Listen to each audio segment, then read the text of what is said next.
আলহামদুলিল্লাহ, আল্লাহর দরবারে লাখ কোটি শুকর আদায় করি যে আল্লাহ রাব্বুল আলামিন জাল্লে জালালুহু আম্মা নওয়ালুহু আমাদেরকে আপনাদেরকে দুনিয়ার নানানবিধ কাজ থেকে বিরত রেখে আল্লাহর ঘর মসজিদে আসার এবং বসার তৌফিক এনায়েত করেছেন।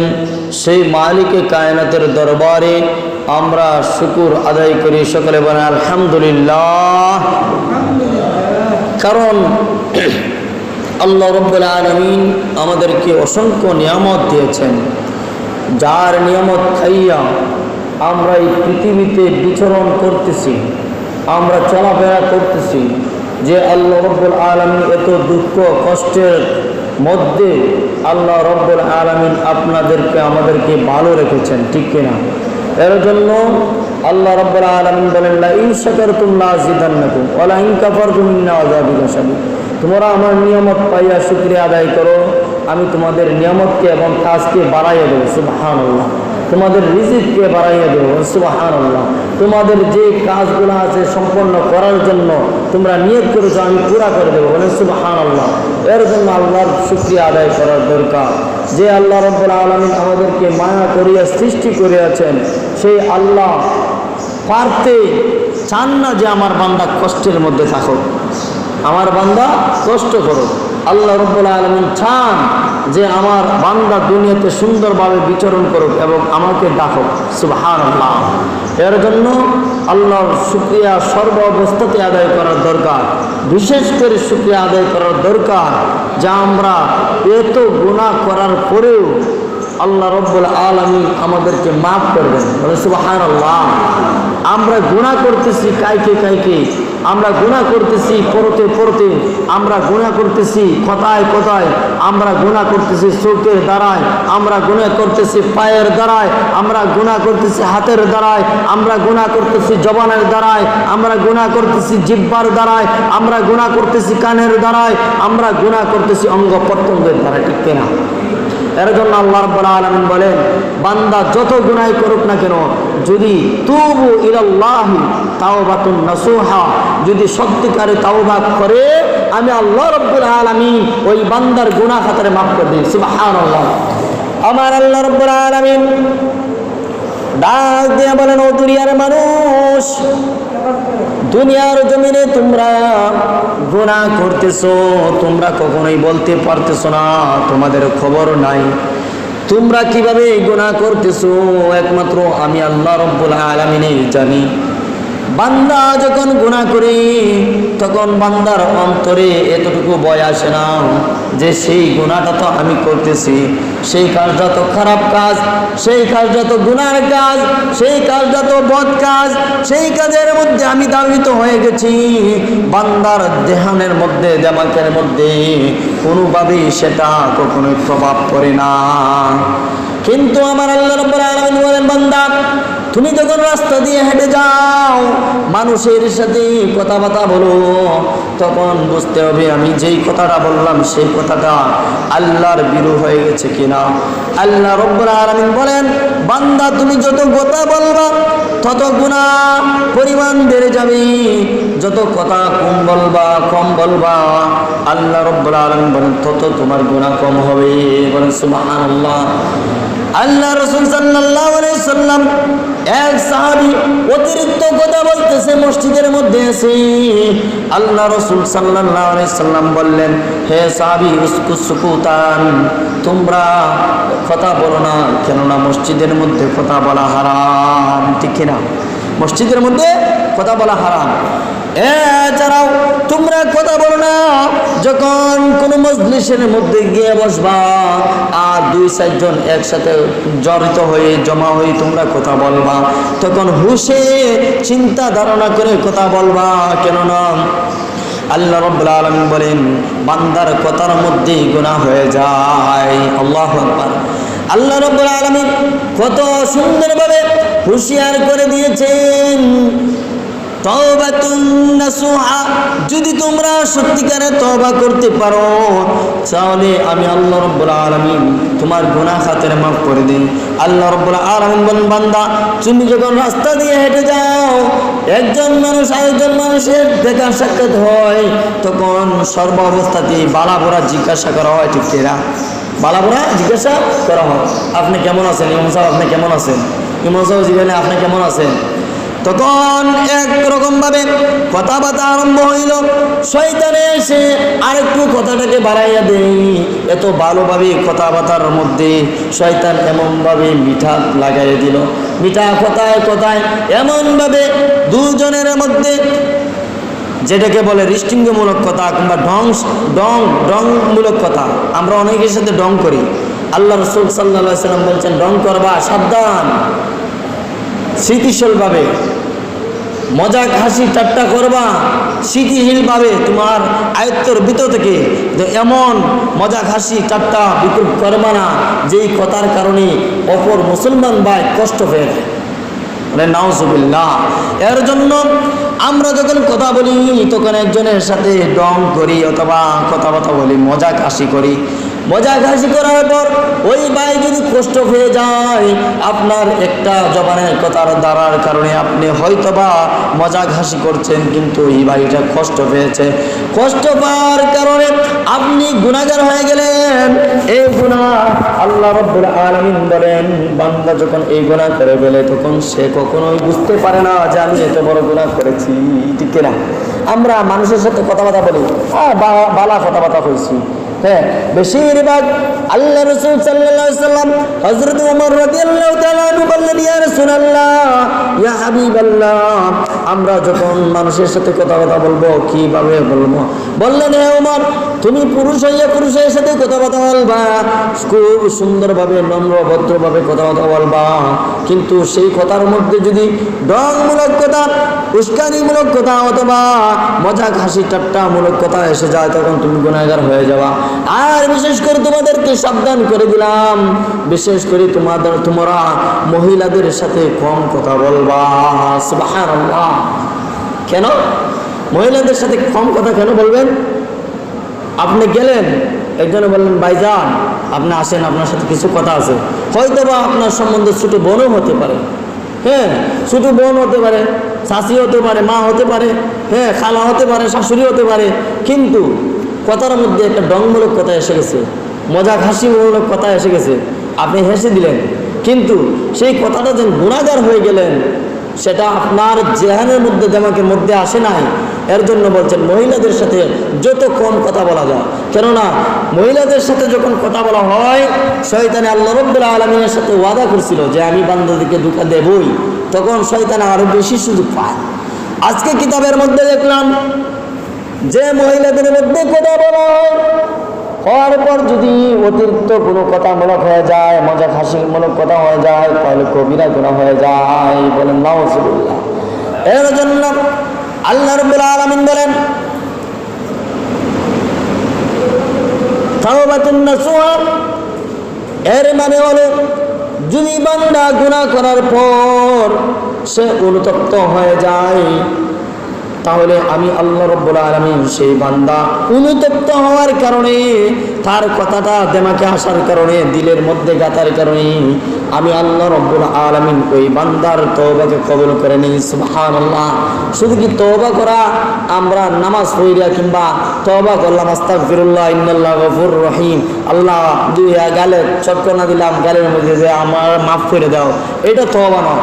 আল্লাহ রাসূল সাল্লাল্লাহু আলাইহি ওয়াসাল্লাম বলেন, আল্লাহ রাব্বুল আলামিনের কোরআনে আয়াতে বলতেছেন যে তাওবাতুন নাসুহা, যদি সঠিকভাবে কোনো মানুষ বান্দায় বুঝতে পারে যে আমি গুনাহ করেছি, আর ওই বান্দা যদি অনুতপ্ত হয়ে যায় যে আমি তো এই কাজটা খারাপ করেছি, এই লোকটার সাথে আমি বাদ একটা আচরণ করেছি, এই লোকটার সাথে আমি উস্কানিমূলক একটা কথা বলে ফেলেছি, আমি তো গুনাহগার, আল্লাহ আমারে ক্ষমা করো, এই যে অনুতপ্তটা হইল, তার কারণে সে দিলের মধ্যে আনার সাথে সাথে আল্লাহ রাব্বুল আলামিন বলেন যে আমার বান্দাকে কবুল করে নিলাম। সুবহানাল্লাহ। শুধু কি তাই, আল্লাহ রাব্বুল আলামিন বলেন একদল মানুষ আছে, সে গুনাহ করবে, গুনাহ করার পর সে রাত্রে তওবা করবে, তখন আল্লাহ রাব্বুল আলামিন বলেন সেই গুনাহগার ব্যক্তিদের মধ্যে সেই ব্যক্তিটা উত্তম, বলেন সুবহানাল্লাহ। সেই গুনাহগার ব্যক্তির মধ্যে সে উত্তম। এরপরে বলতেছেন একদল ব্যক্তি তওবা করল, করার পর সে সমস্ত কিছু ভুলে গেল, আবার সকাল হইলে গুনাহ কাজে লিপ্ত হয়ে গেল। সে গুনাহগার লিপ্ত মধ্যে যারা আছে তাদের মধ্যে সবচেয়ে নিকৃষ্ট বান্দা, বলেন নাউজুবিল্লাহ। এর জন্য আমাদের দিলের মধ্যে সর্ব অবস্থাতে থাকার সত্য। হযরত উমর রাদিয়াল্লাহু তাআলা আনহু বলেন, ইয়া রাসূলুল্লাহ আমরা কি করব? আল্লাহ রাসূল সাল্লাল্লাহু আলাইহি ওয়াসাল্লাম বলেন, হে উমর, আমি নবী হয়েও দিন 70 থেকে 100 বার আমি আস্তাগফিরুল্লাহ তাওবা ইস্তিগফার করি, কারণ আল্লাহ রাসূল সাল্লাল্লাহু আলাইহি সাল্লামের তো কোনো গুনাহ নাই। আল্লাহ রাব্বুল আলামিন বলেন আমার দোস্ত হাবিবের কোনো গুনাহ নেই। সমস্ত নবী আম্বিয়াগণ কেরামগণ গুনাহ করেছেন, কিন্তু আমার নবীজি কোনো গুনাহ করে না। এর জন্য আল্লাহ রাব্বুল আলামিন বলেন তুবু ইলাল্লাহি জামিআ আইয়ুহাল মুমিনুনা লাআল্লাকুম তুফলিহুন। হে মুমিন বান্দাগণ, তুবু ইলাল্লাহি জামিআ, অর্থাৎ তোমরা যে কঠিন গুনাহ করেছো তোমরা তওবা করে মাফ চাও, তাওবাতুন নাসুহা, আমি আল্লাহ রাব্বুল আলামিন সাথে সাথে ক্ষমা করে দেই। সুবহানাল্লাহ। হযরত আয়েশা সিদ্দিকা রাদিয়াল্লাহু তাআলা আনহা হতে বর্ণিত, পৃথিবী সৃষ্টি লঙ্ঘন কাল থেকে আল্লাহ রাব্বুল আলামিন বলেন যে আমি একটি দরজা রেখেছি, সেটি 70 থেকে 40,000 দূরত্ব প্রশস্ত, বলেন সুবহানাল্লাহ। সেই দরজাটি পশ্চিমমুখী, অর্থাৎ সেই দরজাটা পশ্চিম দিকে। আর অর্থাৎ এখানে বোঝানো হয়েছে হাদিস শরীফের মধ্যে যদি কোনো বান্দা তওবা করে সৃষ্টির লগ্ন থেকে শেষ পর্যন্ত যদি পশ্চিম দিকে সূর্য উদয়িত হওয়ার আগ মুহূর্ত পর্যন্ত যদি কোনো বান্দা, অর্থাৎ কিয়ামতের আগ পর্যন্ত যদি কোনো বান্দা তওবা করে ফেলে, তাহলে আমি আল্লাহ রাব্বুল আলামিন ওই বান্দার তওবাকে কবুল করে দেই। সুবহানাল্লাহ। আল্লাহ রাব্বুল আলামিন কত মায়া করছেন আমাদের, কিন্তু আমরা তারপরেও বুঝি না যে আমরা গুনাহ কিভাবে করতেছি। আমরা গুনাহ করতেছি না আমরা নেক আমল করতেছি। আল্লাহ রাব্বুল আলামিন বলেন যে হে বান্দা, 70 থেকে 40 বছরের পর্যন্ত যেই প্রশস্ত একটা রাস্তা, এই রাস্তার পরিমাণ একটা দরজা আমি রেখেছি, সেই দরজাটা কিয়ামতের আগ পর্যন্ত খোলা থাকবে, বলেন সুবহানাল্লাহ। এতে বোঝা যায় তওবার দরজা সর্বাবস্থাতে খোলা, তওবার দরজা সর্বাবস্থাতেই খোলা। আল্লাহ রাসূল সাল্লাল্লাহু আলাইহি ওয়াসাল্লাম বলেন আমার উম্মতের মধ্যে যদি কোনো বান্দা মৌতের শিয়রের মধ্যে থেকে যায় আর সে বিছনায় কাতর অবস্থায় রয়ে গেছে, তার শ্বাস প্রশ্বাস রয়ে গেছে, তার দেহের মধ্যে আসলো পৃথিবীর জমিনে থাকাকালীন আমি কত গুনাহ করেছি, হে রব্বে কারীম আমার তো এখন মৃত্যু স্বাদ গ্রহণ করতে হবে। এমন অবস্থায় যদি তার দেমাগের মধ্যে এসে যায় আর তার অন্তরের মধ্যে শুধু ভাবনা আসে আমি তো তওবা করতে চাই, আমি তওবা করি, আল্লাহ তুমি আমাকে ক্ষমা করে দাও। আমরা মৌতের নিশানায় যখন একটা মানুষ থাকে আমরা বলি তারে তওবা করো, ঠিক কিনা, তওবা করো। এখন এমন অবস্থায় সে সরকারের মধ্যে এমন অবস্থাতে কি তওবা করতে পারবে না, কোনো সময় তওবা করতে পারবে না। আপনি প্র্যাকটিক্যালি দেখেন যেন যখন একটা মানুষের মৌতের নিশান তার চোখের সামনে এসে যায় আর যখন তার মৌতের ডাক চলে আসে, সে মৃত্যুর শয্যায় কাতর অবস্থায় আছে, তখন আপনি 100 বার কইলেও সে তওবা করতে পারবে না। এর জন্য প্রতিনিয়তই আমরা তওবা করার দরকার। কিতাবের মধ্যে দেখলাম এক ব্যক্তি দিনে দুপুরের মধ্যে চুরি ডাকাতি করত, চুরি করে এসে সে রাত্রে সে 2 রাকাত নামাজ আদায় করত। আর গভীর রাত যখন হয়ে যাইত বিবিকে ঘুমে তৈয়া ওই ব্যক্তি তিনি কি করতেন, আল্লাহর সেজদায় উল্টে পড়ে তিনি কান্নাকাটি করতেন এবং তওবা করতেন। ঘুমানোর আগে 100 বার আস্তাগফিরুল্লাহ পড়েন, দুরূদ শরীফ পড়ে ওই ব্যক্তি ঘুমাইতো। কিন্তু একদিন হঠাৎ করে এই ব্যক্তি মারা যায়। মারা যাওয়ার পর দুনিয়ার যত মানুষ আছে সমস্ত মানুষ জানে ওই ব্যক্তিটা গুনাহগার, চোর, বাটপার, চিটার এবং সে ডাকাতি করে। কিন্তু দুনিয়ার সমস্ত মানুষ জানে, এলাকার সমস্ত মানুষ জানে ওই লোকটা ভালো নয়, মদ খায়, গাঞ্জা খায়। কিন্তু ওই ব্যক্তি রাত্রে নিবিড় অবস্থায় যখন আল্লাহর সাজদায় পড়ে, আল্লাহর পায়ে সাজদায় পড়ে কান্নাকাটি করত। করার পর হঠাৎ ওই দিন ওই ব্যক্তি মারা গেল। মারা যাওয়ার পর যখন গ্রামের মানুষ আসলো যে এর জানাজা আমরা পড়ব না, বলেন নাউজুবিল্লাহ, জানাজা পড়ব না। জানাজার নামাজ, একজন মানুষ যদি গুনাহগার হয়ে যায় তারপরেও কি তার জানাজার নামাজ পড়ার দরকার কিনা? একমাত্র জানাজার নামাজ পড়া যায় না ফাঁসের রোগী, বিষ খাওয়া রোগী, তার জানাজার নামাজ পড়া বৈধ নয়। হ্যাঁ বৈধ, তবে এই মহল্লার মধ্যে যদি জানাজা নামাজ পড়তে হয়, এই মহল্লার ইমাম সাহেব দিয়া ফাঁস খাওয়া এবং বিষ খাওয়া রোগীকে জানাজার নামাজ পড়ানো যাবে না। অন্য মহল্লার একজন আইনা ফিকার কিতাবে আসছে যে অন্য মহল্লার একজন মানুষ আইনা ও ইমাম সাহেব আইনা আপনার জানাজার নামাজ পড়াইয়া দিতে পারবেন, কিন্তু সেই জানাজার নামাজ কবুল হইবে কিনা সেটা আমার আল্লাহ রাব্বুল আলামিন জানে। এর জন্য ওই ব্যক্তিকে জানাজা পড়াবে না। এমন অবস্থায় আরেকজন ব্যক্তি বললেন, ওই ব্যক্তি তো গুনাহ করেছে, ঠিক আছে, প্রকাশ্য গুনাহ করেছে, মানুষকে হক মাইরা খাইছে এবং চুরি ডাকাতি করছে, জানাজার নামাজ পড়ানো উত্তম, তাকে জানাজার নামাজ পড়ায় দাফন দিয়ে দাও। জানাজার নামাজ পড়াইল, গ্রামের ইমাম সাহেব জানাজার নামাজ পড়ায় নাই। হঠাৎ করে স্বপ্ন যুগে দেখে ওই ইমাম সাহেব খুব আমলদার ব্যক্তি, তিনি স্বপ্নে দেখতেছেন ওই ব্যক্তি আল্লাহ রাব্বুল আলামিন স্বপ্নে দেখাইতেছেন যে ওই ব্যক্তি সর্বোত্তম জান্নাতি, উত্তম জান্নাতি। কেননা ওই ব্যক্তি তওবাকে আমার আল্লাহ রাব্বুল আলামিন কবুল করে নিয়েছেন। তখন সকালে উঠিয়া ওই ব্যক্তি চলে গেলেন। ওই ব্যক্তির যে ব্যক্তি মৃত্যুবরণ করেছেন বাড়িতে গিয়া বললেন, ওহে বিবি সাহেবা, অমুকের বিবি সাহেবা, ঘর থেকে একটু বাইর হন, আপনার কাছে কি কথা জিজ্ঞাসা করার আছে যে আপনার স্বামী কি এমন কাজ করত, আমি আজকে স্বপ্ন যুগে দেখলাম। তিনি একজন বুজুর্গ মানুষ, ইমাম সাহেব মানুষ, হ্যাঁ স্বপ্ন দেখছে। আমরা মতো মানুষে কি স্বপ্নে দেখতে পারবো, এমন খাপ দেখতে পারবো কিনা সন্দেহ আছে। কেন আমরা কত গুনাহ করতেছি, হয়তো বা একজনের হক মেনে খাইতেছি, হয়তো বা আরেকজনের বেহালালি আমরা খাইতেছি। হ্যাঁ আমরাও যেন হালাল খাইতেছি এমন কোনো গ্যারেন্টি নাই।